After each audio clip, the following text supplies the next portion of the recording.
What's going on, guys? I just got home from words are hard. I just got home from work and I'm starving, but I don't have anything in mind or planned to make.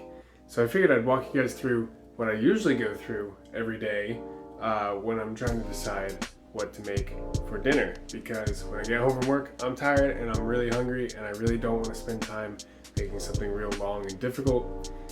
So usually on the weekends is when I do my meal prep, when I make really fancy fun meals. But it's a weekday, it's a Monday, so I'm just gonna whip up something real quick that I can just sit down and eat. Something real healthy, something still very tasty and easy to make. So I figured I'd bring you guys along with not only what I'm making and how to make it, but to bring how I think about going to make different meals. So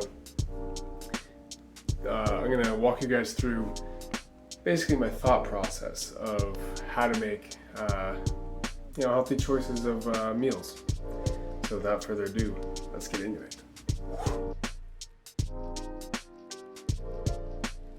What I look for when I make a plate of food or a bowl of food or a meal is try to section my plate off by the different types of food.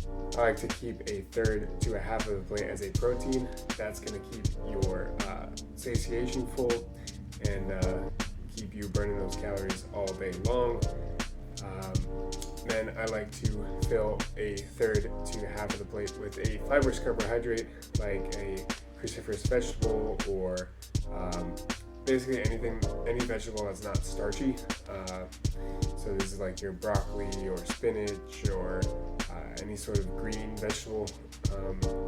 And then I like to fill what is the remainder or the other third to quarter with a starchy vegetable. So this is like your potato, could be like a grain as well, like rice.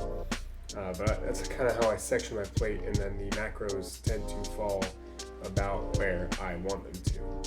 So for this meal, I'm going to be looking for a protein, a fibrous carbohydrate, and a starchy carbohydrate. So let's go ahead and take a look. So looking in the fridge, here I have some eggs. I could make eggs, but I had eggs for breakfast.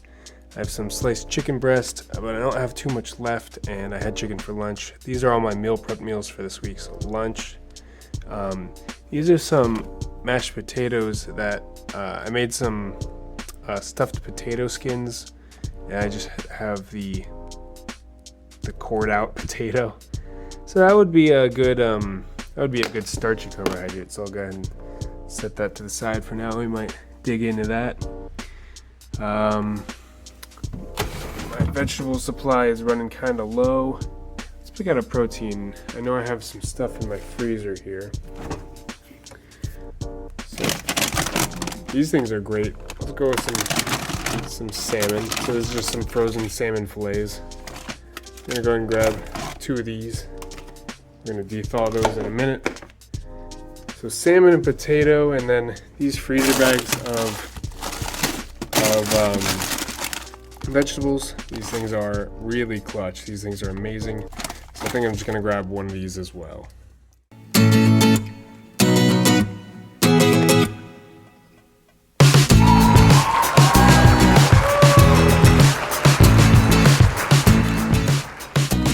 So this is what dinner is gonna look like pre-cooked here. We have 2 salmon fillets because I'm a big boy. I have a whole bag of steamed vegetables and some red skin potatoes that are just kind of mashed up.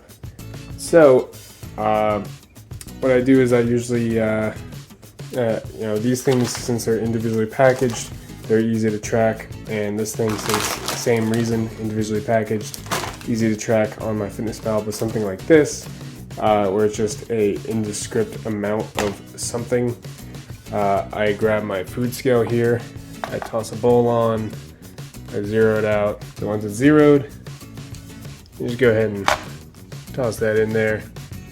That's 10 ounces of potato. That might be too much, but I'm gonna jazz it up a little bit, so if it's too much, then I'll have leftovers for later, which is a great way to extend your meal prep.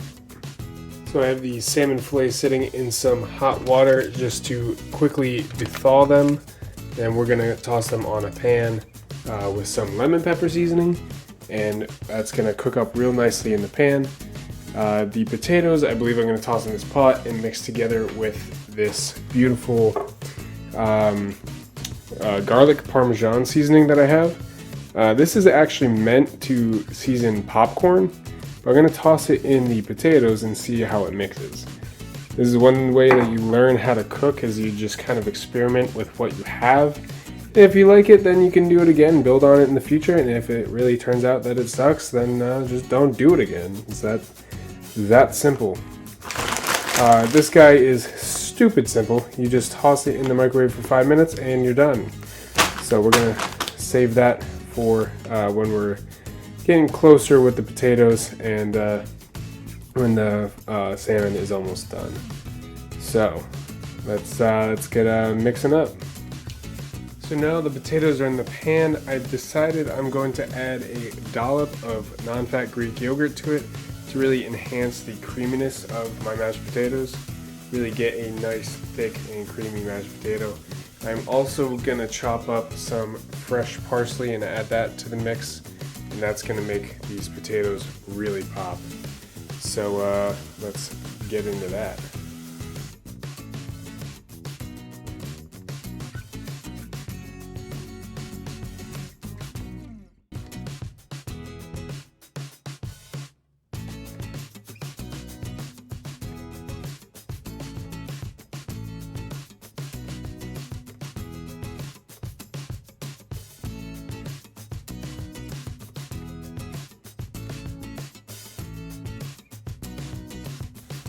Alright, now that the potatoes are kind of cooking down into a beautifully smooth mashed potato-like substance, I'm going to go ahead and add my seasoning, the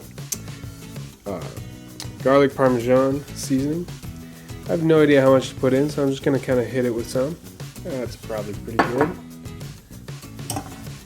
And I'm just going to go ahead and give that a mix, which I can't do very easily with one hand, so I'm just going to pretend like I can while holding the camera a bit, and then I'm going to go ahead and put down the camera and actually give it a good mix. A good chef will always tell you that you should taste your food as you're making it, that way you can make any minor adjustments as you go. So like I said, I didn't know how much of the garlic parmesan seasoning to put on it, so I'm just going to kind of give it a good taste while it's cooking here to see if it might need more or if I did a little bit too much. But let's go ahead and give it a try.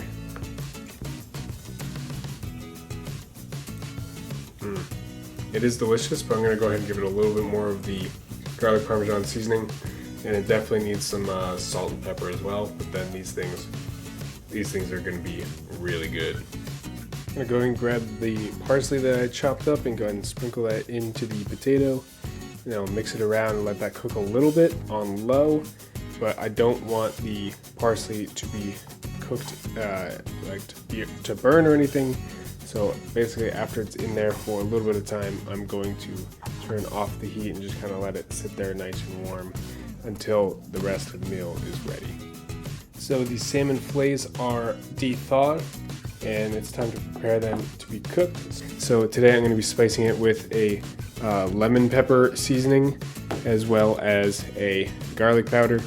I'm going to put some salt and pepper on it as well, but we're just going to kind of sprinkle this right on top, and an indiscriminate amount, and you can kind of, over time figure out how much you like of it. Beautiful. And then I'm going to grab the salt, but this is a grinder, so I have to use two hands and can't hold the camera while I'm doing it. So I will be right back. Okay, the salmon is salted. I beat it up real good, give it a good salting. So I have a pan heated up over medium-high heat. I'm going to turn it down a little bit because I want about medium heat. I'm going to grab my olive oil cooking spray and give this a slight coating there. You see how it's kind of smoking there? That means the pan's a bit too hot for olive oil. So each oil has a what's called a flash point, not a flash point, smoke point. And if the pan is too hot for the smoke point of the oil, it will start burning the oil. So that's why you can see that it's kind of it looks burnt basically. Some oils have a higher burning point than others, and olive oil is relatively low compared to the other oils. But honestly, it doesn't really matter too much for my purposes. It'll just add a slightly more burnt taste to the salmon, which is alright in my book. So I'm just going to go ahead and lay the salmon fillets right on the pan with the oil, skin side down, and they're just going to cook there for a little while. I'm actually going to grab a lid to cover it, that way it cooks a little bit faster, only because my potatoes are pretty much done, and these guys will be done in after I cover it about 5 or so minutes, and that means that it's time to toss in my steamed vegetables.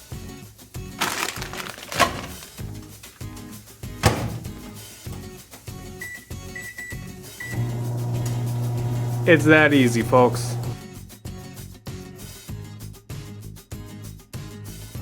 Alright, so these are done. I'm gonna go ahead and grab them, and it's pretty darn hot, but definitely manageable. So we're just gonna cut that open, drain the excess water, and then you have a whole beautiful medley of vegetables. And since that's done, let's go ahead and check on the salmon. Oh yes. And on that note, dinner is finished, and that took me maybe 20 minutes, including all of the prep and cook time. So, listen, there's a lot of excuses on why people don't eat healthy, but not enough time is not a valid excuse, alright? So, let's check this bad boy out, huh?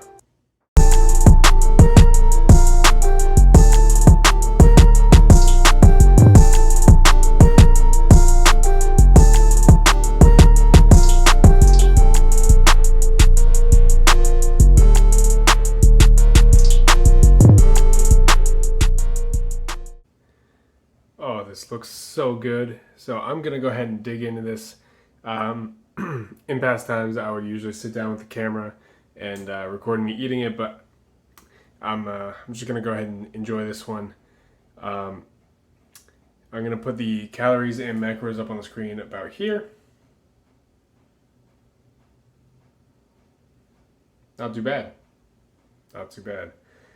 So it just goes to show, if you kind of fill out your plate with about half protein, half fibrous carbohydrates, and then another half starchy carbohydrates. Yes, I'm aware of the math. And turns out your macros typically hit where it's a pretty macro-friendly meal. So I'm going to go ahead and enjoy this, and I'll catch up to you guys and let you know how it was. So, all right, guys, we are done with dinner, and let me tell you, that was amazing. The potatoes, the popcorn seasoning, the garlic parmesan popcorn seasoning in the mashed potatoes, it didn't work as well as I wanted it to. I would have much preferred if I actually had some Parmesan cheese, but unfortunately I just ran out, so you do with what you got. Overall, still very good. Probably like an 8 out of 10 as far as taste goes. And that's going to do it for dinner. I actually just got back from a walk outside, just trying to get those steps in a little bit, and unfortunately when you're trying to eat healthy, there's not really much room for dessert. So just kidding, we're going to make some dessert real quick. It's just going to be a simple protein shake, but honestly guys, it's so sweet and so delicious that I like to have them almost every day, just as a wonderful dessert. So we're gonna make a chocolate covered strawberry protein shake, and we're just gonna go ahead and drink that while finishing a movie that I had started, and that's gonna wrap up the night. So let's make the smoothie. All right, so for the smoothie, we're gonna go ahead and use some frozen strawberries. I like the frozen ones because they're already prepared, stems cut off, and since they're frozen, they're nice and cold, and they make some nice and smoothies. So just get a handful of strawberries in there, about 8 strawberries or so. Alright, then I'm going to add some of my non-fat Greek yogurt just to bump up the protein content a little bit and add a little bit of that beautiful creaminess that I desire. Alright, so we have about a serving of the yogurt in there. Then I'm going to add some of this almond milk unsweetened. It's just a nice milk substitute that is low in calories. So I'm going to do that until about the strawberries are pretty much submerged in the milk. Then I'm going to go ahead and grab my chocolate protein powder. I just have some simple whey, nothing fancy, nothing special, but it's delicious. So I'm going to go ahead and add 2 scoops of that.